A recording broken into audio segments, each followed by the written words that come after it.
Imaginem acordar amanhã e descobrir que a ONU, com o apoio dos Estados Unidos, decidiu que o ar que vocês respiram não é mais seu. Que uma entidade internacional vai determinar quanto oxigênio vocês podem consumir, quanto podem vender e para quem. Parece absurdo? Pois é exatamente isso que está acontecendo agora com a água do aquífero Guarani. E o Brasil está no centro dessa tempestade que pode redefinir o conceito de soberania nacional no século XXI. Estamos diante de um momento que nossos netos estudarão nos livros de história.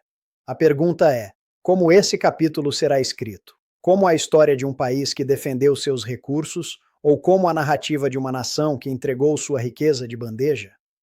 No dia 20 de janeiro de 2026, enquanto milhões de brasileiros começavam mais um dia de trabalho nas salas climatizadas da sede da ONU em Nova York, um grupo de organizações internacionais apresentava um projeto que pode mudar para sempre o mapa geopolítico da América do Sul.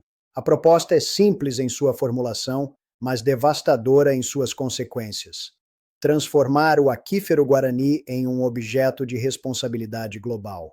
Traduzindo do diplomatês para o português claro, tirar o controle da água das mãos do Brasil, Argentina, Paraguai e Uruguai e entregar para um conselho internacional que decidiria quem bebe, quem planta, quem vive e quem morre de sede.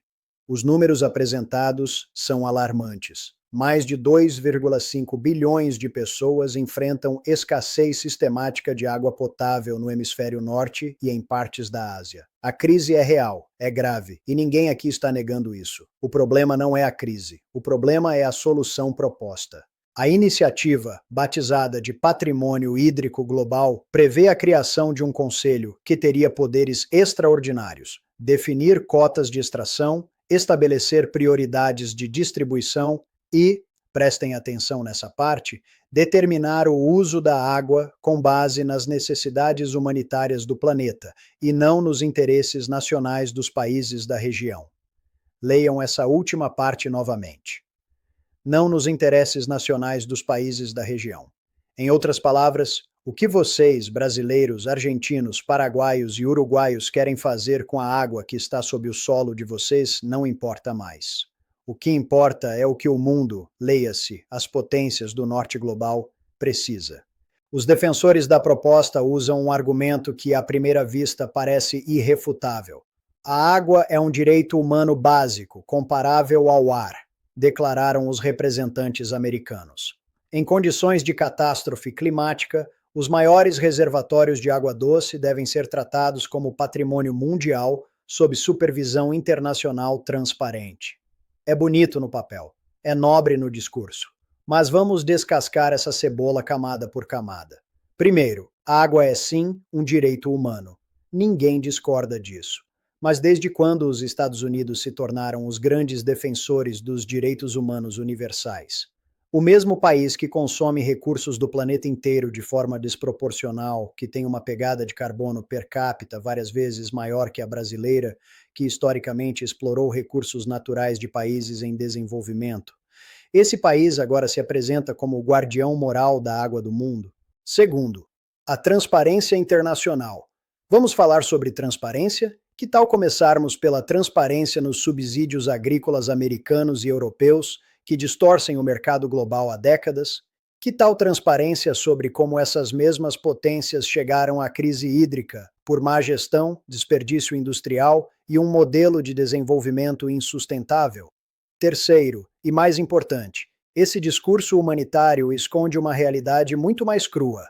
Quando eles falam em supervisão internacional, o que realmente significam?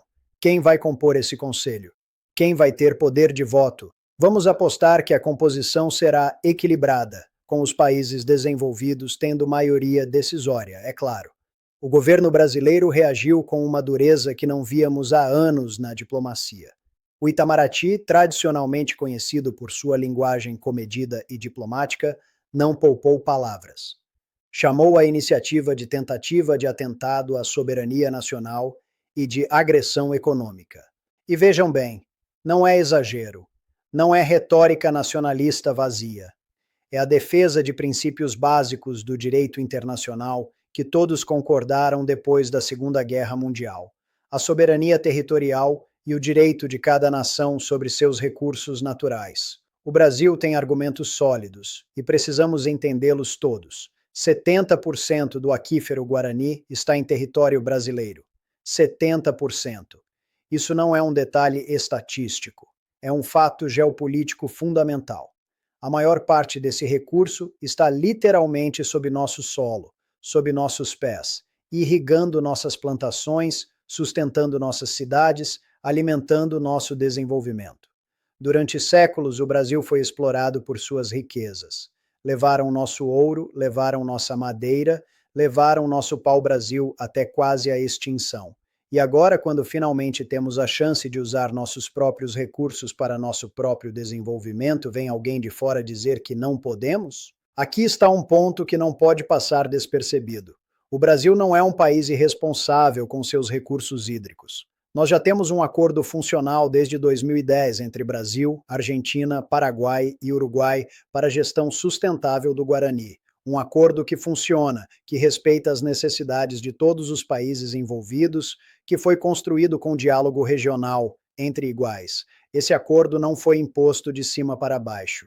Não foi escrito em Washington ou Bruxelas. Foi negociado entre países sul-americanos, que entendem a realidade da região, que compartilham desafios e objetivos comuns. Por que esse acordo não é bom o suficiente? Por que precisamos de um conselho internacional substituindo o que já funciona? A resposta é óbvia. Porque no acordo atual somos nós que decidimos. E isso aparentemente é inaceitável para quem quer controlar nossos recursos. E aqui chegamos a uma ironia cruel que não pode ser ignorada. O Brasil é a celeiro do mundo. Durante décadas, nosso agronegócio alimenta o planeta. Exportamos soja, carne, milho, café, suco de laranja.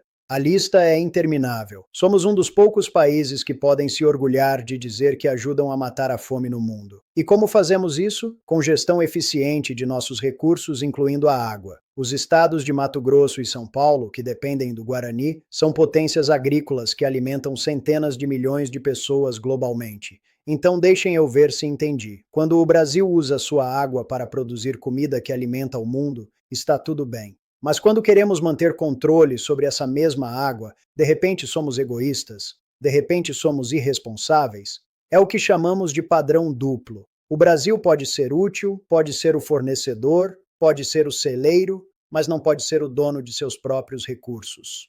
E agora chegamos à parte que deveria fazer todo brasileiro perder o sono. Porque o que está acontecendo em Mato Grosso não é coincidência, não é acaso, é a prévia do filme que querem passar.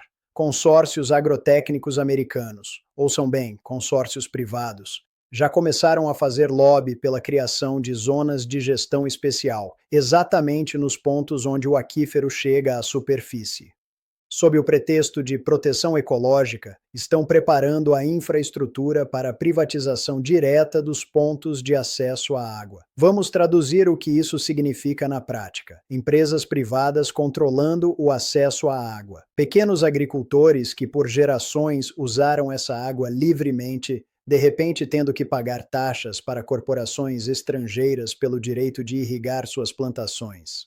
É o pesadelo do neocolonialismo em sua forma mais pura. Não vão mais roubar nossos recursos pela força como no passado. Agora vão fazer de forma legal, transparente, humanitária. Mas o resultado é o mesmo, nossa riqueza nas mãos deles.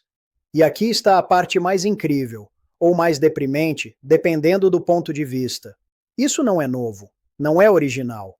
É o mesmo roteiro que já vimos em outros lugares, em outras épocas, com outros recursos. Lembram do petróleo no Oriente Médio? Durante décadas, países ocidentais diziam que os árabes eram incapazes de gerir seus próprios recursos petrolíferos de forma eficiente, que era necessária supervisão internacional, que o petróleo era estratégico demais para ficar nas mãos de regimes instáveis. E o que aconteceu? Guerras, invasões, exploração sistemática. Lembram das terras raras na África? O mesmo discurso. Esses recursos são importantes demais para a tecnologia global.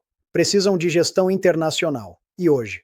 Multinacionais explorando, lucros saindo e as populações locais vendo migalhas. Agora é a vez da água. O roteiro é idêntico. Crise global, recurso escasso, País em desenvolvimento que tem o recurso, discurso humanitário, necessidade de supervisão internacional e, no final das contas, controle passando para as mãos de quem sempre controlou tudo. Mas aqui eu preciso fazer uma pergunta que incomoda, que muita gente não quer ouvir. Uma pergunta que vai gerar controvérsia, mas que precisa ser feita. Por que sempre o Brasil? Por que sempre esperam que sejamos nós a resolver os problemas que outros criaram?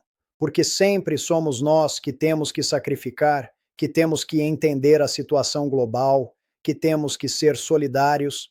Quando os países desenvolvidos destruíram suas próprias florestas para industrializar, ninguém pediu permissão ao mundo. Quando poluíram seus rios e esgotaram seus aquíferos em nome do crescimento econômico, não havia conselhos internacionais dizendo o que podiam ou não fazer. Mas agora que nós temos recursos, que nós preservamos, que nós gerimos com responsabilidade, agora precisamos de supervisão internacional? A verdade inconveniente é esta: sempre que o Brasil tem algo valioso, aparece alguém para dizer que esse algo é importante demais para ficar apenas conosco. A Amazônia é patrimônio da humanidade. O Cerrado é crucial para o clima global. E agora o Guarani é responsabilidade mundial. Engraçado como nunca dizem isso sobre os recursos deles, não é mesmo? E aqui chegamos ao ponto que talvez seja o mais importante de toda essa análise, porque não é uma questão simples de sim ou não, não é preto no branco. É cheio de nuances que precisamos examinar com honestidade. A pergunta real é: o Brasil deve ajudar outros países que enfrentam crise hídrica? E minha resposta é: depende. Depende de como, depende de com quem, depende dos termos. Vamos começar pelo óbvio. Sim, o Brasil pode e deve ajudar países amigos, especialmente nossos vizinhos e parceiros do sul global. Argentina, Paraguai, Uruguai. Esses países já compartilham o Guarani conosco através de um acordo equitativo. Países africanos enfrentando desertificação. Nações asiáticas lutando contra a seca. Podemos compartilhar tecnologia de gestão hídrica. Podemos exportar expertise em irrigação sustentável. Podemos, em casos extremos, até considerar acordos comerciais de fornecimento de água. Mas, e esse mas é crucial, em termos que nós definimos, em acordos bilaterais ou regionais, de igual para igual, não através de um conselho internacional onde não temos poder de veto, não sob supervisão de potências que historicamente nos exploraram. A solidariedade tem que ser voluntária, tem que ser digna, tem que ser entre iguais. Solidariedade forçada não é solidariedade, é submissão. E aqui chegamos ao elefante na sala, os Estados Unidos. Vou ser direto. O Brasil não tem obrigação nenhuma de resolver a crise hídrica americana. Nenhuma. Os Estados Unidos são o país mais rico do mundo. Tem a maior capacidade tecnológica do planeta. Podem dessalinizar oceanos inteiros se quiserem investir nisso. Podem construir aquedutos continentais. Podem investir bilhões em reciclagem de água. Mas isso custa dinheiro. É mais barato, aparentemente, tentar controlar os recursos de outros países. A crise hídrica americana não é um problema de falta de soluções. É um problema de falta de vontade política para implementar essas soluções. E esse não é nosso problema para resolver. Especialmente vindo de um país que impõe barreiras comerciais aos nossos produtos, subsidia sua própria agricultura de forma que prejudica nossos fazendeiros, historicamente apoiou ditaduras na América Latina e até hoje trata a região como seu quintal. Onde estava a solidariedade internacional quando precisávamos de investimento para desenvolvimento? Onde estava a responsabilidade global quando nossa dívida externa nos estrangulava? Agora que temos algo que eles querem, aparece a conversa bonita sobre humanidade e cooperação. Não. 1000 vezes não. Se os Estados Unidos querem água brasileira, que venham como compradores, não como reguladores. Que tragam propostas comerciais justas, não projetos de conselho internacional. Que respeitem nossa soberania, não que tentem contorná-la com discursos humanitários. E isso nos leva à questão mais pragmática de todas. Porque sejamos realistas. Eventualmente, alguma forma de acordo pode acontecer. A pressão internacional pode se tornar insustentável. A realidade geopolítica pode forçar negociações. Então a pergunta não é apenas se, mas quanto. Se o mundo quer a água do Guarani, qual é o preço justo? Vamos fazer algumas contas. Não contas exatas, porque isso exigiria estudos técnicos detalhados, mas contas aproximadas para entendermos a escala do que estamos falando. O aquífero Guarani tem cerca de 45 mil quilômetros cúbicos de água. Não toda essa água é extraível ou acessível, mas vamos trabalhar com números conservadores. Digamos que 10% seja potencialmente utilizável para exportação ou uso internacional intensivo nos próximos 50 anos.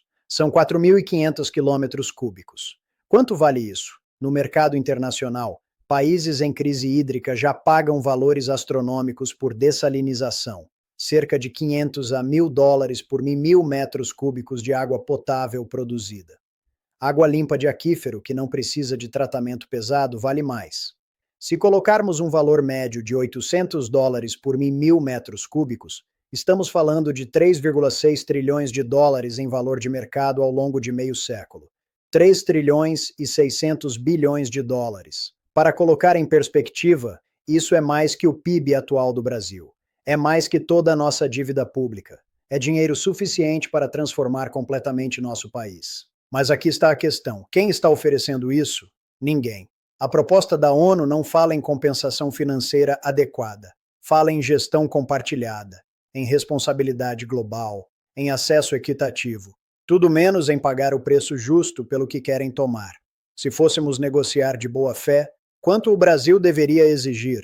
No mínimo, uma compensação que cobriria o custo de oportunidade, ou seja, o desenvolvimento agrícola e industrial que deixaremos de fazer porque limitaremos o uso de nossa própria água. Facilmente centenas de bilhões de dólares ao longo de décadas. Depois, a infraestrutura necessária, a construção de sistemas de extração, tratamento e transporte da água para quem vai usá-la. Dezenas de bilhões de dólares. Também precisaríamos de um fundo permanente para garantir a sustentabilidade, para a reposição e preservação do aquífero. Mais dezenas de bilhões. E sim, há um preço pela perda de soberania. Quanto vale abrir mão de decidir o que fazer com sua própria riqueza natural? Somando tudo, estamos falando de um pacote que facilmente ultrapassaria 500 bilhões de dólares em investimentos diretos ao longo de 20, 30 anos, mais royalties permanentes baseados no volume extraído. 500 bilhões de dólares. Alguém está oferecendo isso? Nem perto. O que estão oferecendo é um assento em um conselho onde seremos minoria, onde nossas decisões podem ser vetadas, onde nossos interesses nacionais vêm depois das necessidades globais.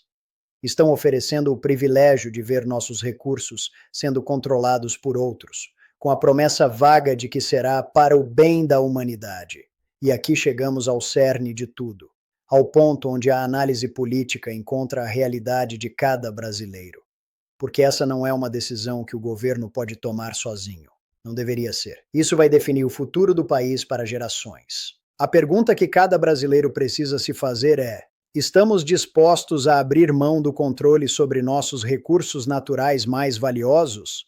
E se a resposta for depende do preço, então a próxima pergunta é: quanto é suficiente para compensar a perda de nossa soberania? Não há resposta fácil, não há resposta óbvia. De um lado, temos milhões de pessoas no mundo enfrentando sede real. Crise humanitária real, sofrimento real. E sim, isso importa. Somos humanos, temos empatia, entendemos que água é vida. Do outro lado, temos séculos de exploração, décadas de promessas quebradas, gerações de brasileiros que viram suas riquezas serem levadas embora enquanto continuavam na pobreza. E há algo mais que precisa ser dito. Se cedermos agora no Guarani, o que vem depois? A Amazônia já está sob pressão internacional constante.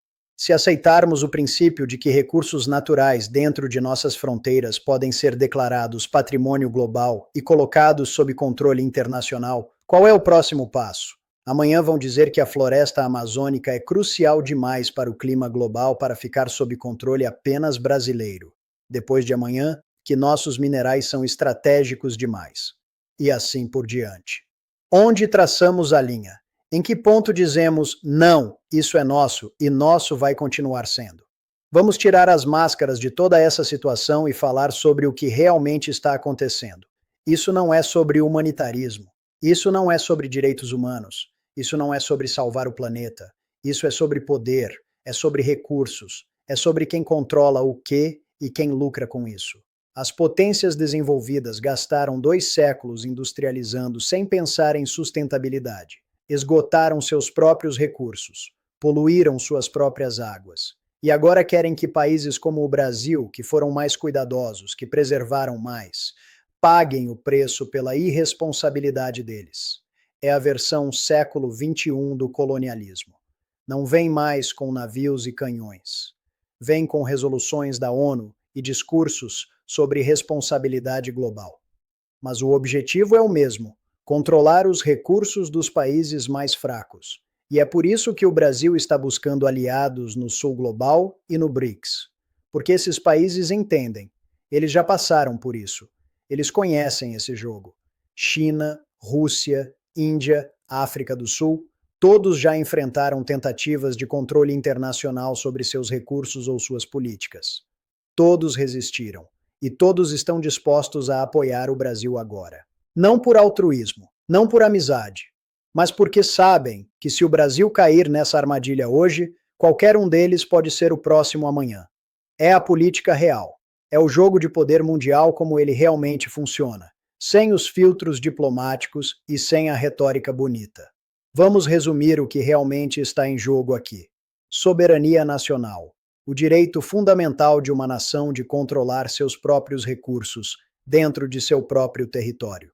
Desenvolvimento econômico. A capacidade do Brasil de usar seus recursos para seu próprio crescimento, para tirar seu povo da pobreza, para construir uma economia forte.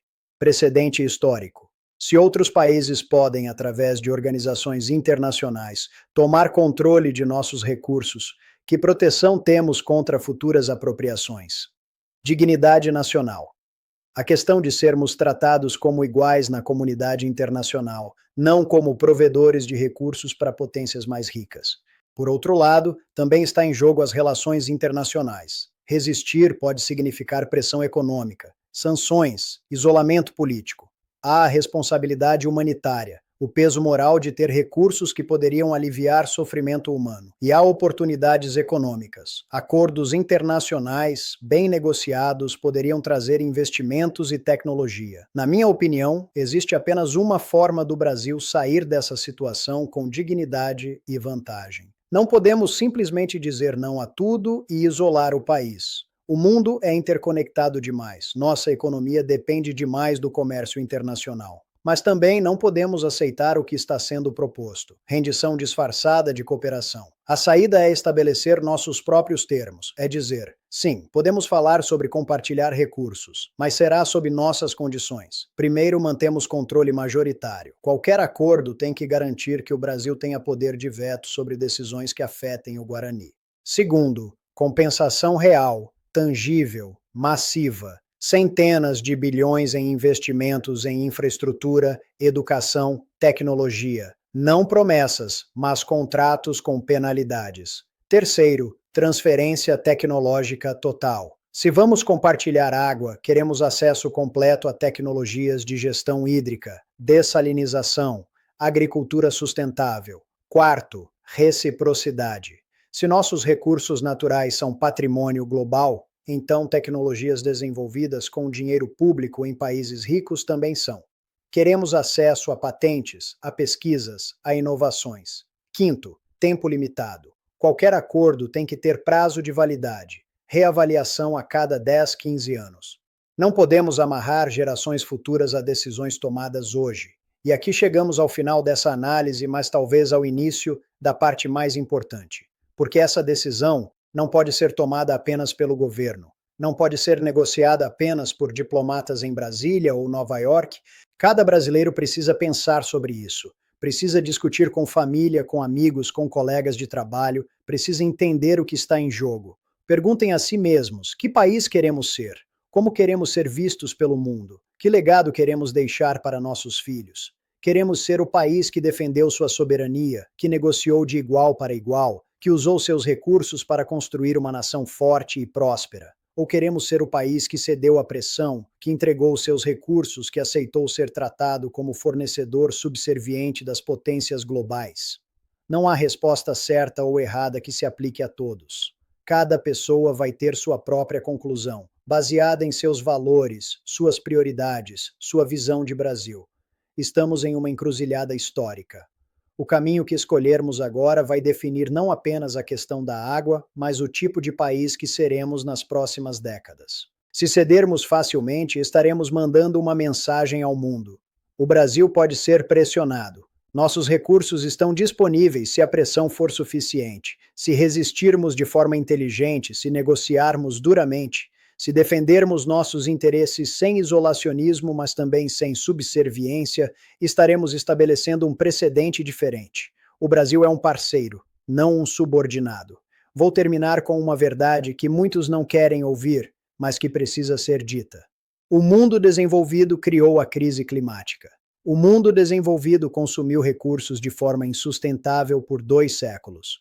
O mundo desenvolvido enriqueceu explorando países como o nosso.